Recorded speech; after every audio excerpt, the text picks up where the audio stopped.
Production manager, hard hat, how many units to produce, human resources, who to hire, and so on, strategy, marketing, branding, stuff like that. And then the CEO, that's my expectations of you. Then we have profit is revenue minus cost. We're going to be using this very easy formula a lot. Chief executive, maximize profit, of course. We're going to talk about how you maximize profits. And maximizing profits can be different in different type of industries, whether you are competitive, whether you have a brand, whether you have oligopoly, monopoly, and stuff like that, okay? Maximizing profits requires coordination, so, well, of course. Trade-offs, yes.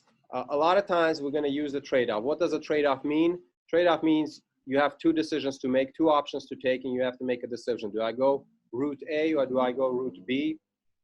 Anytime you make a decision which route to follow, there's going to be a trade-off. There's some things you're going to make and some things you're going to lose.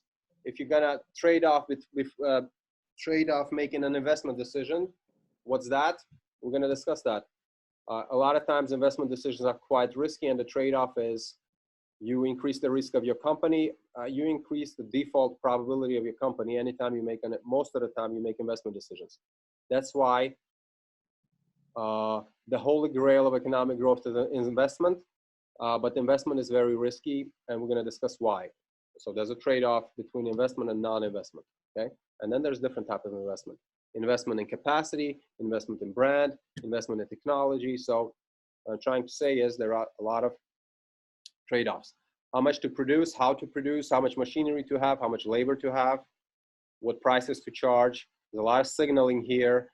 There's a lot of competition reactions here, and whether to innovate as well, okay? What are the benefits of innovating, and what are the negatives of innovating? Okay, what are the negatives of innovating? Any idea? Yes. Patrick?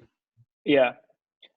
The negative side of the innovation is since, as we say, it's when you're innovating, it's something new that it did not had any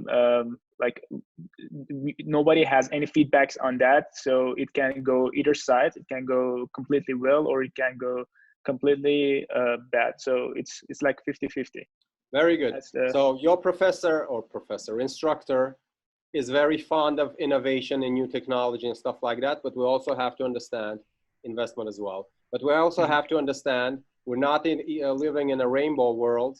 We're living in a world that you're putting you're taking risks and you're putting money on the line. And why is innovation difficult? Innovation is difficult because you're allocating resources. You're allocating your smartest people. You're allocating money. You're allocating capital. You're allocating maybe equipment and stuff like that. And innovation means you're coming up with a new product that maybe will work, maybe will not work. And if it doesn't work, if there is no response from your customers, well, you just wasted everybody's time and everybody's money, or not everybody's, your company's money. So that's a trade-off as well, okay?